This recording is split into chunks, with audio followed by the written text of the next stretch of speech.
Hello, I'm Mizutani, a first-year student at United World College Red Cross Nordic. Today, I would like to talk about my research. I am conducting a research project called Water Crisis in the Nile River Basin between Egypt and Sudan, Current Situation and Policy Proposal.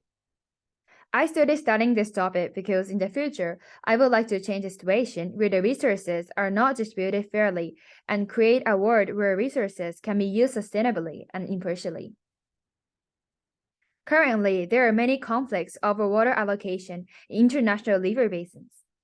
Furthermore, they are expected to intensify due to water shortages as the population increases in the future.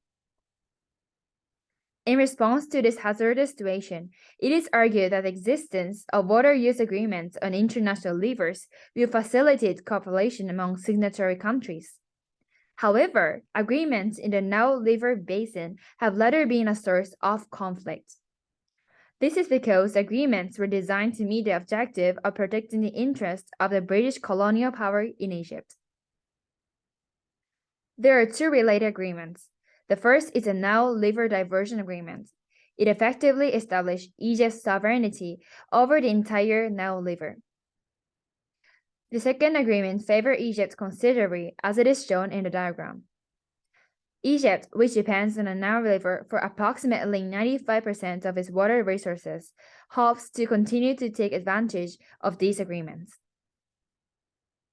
Therefore, to change the water allocation, which is strongly influenced by the colonial period and does not reflect the current situation, I set the research question: what is the optimal water allocation ratio between Egypt and Sudan in the Nile River Basin?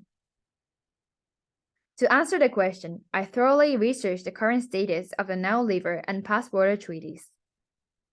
I also estimated the amount of available water resources with the help of professors.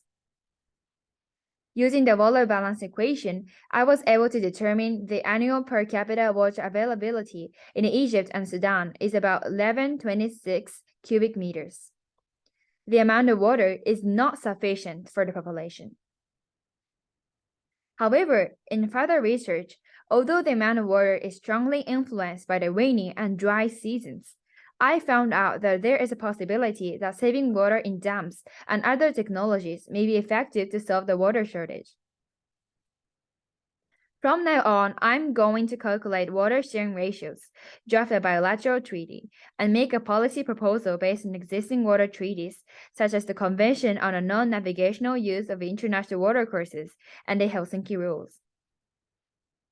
Let's make a world without a water crisis together. Thank you for listening.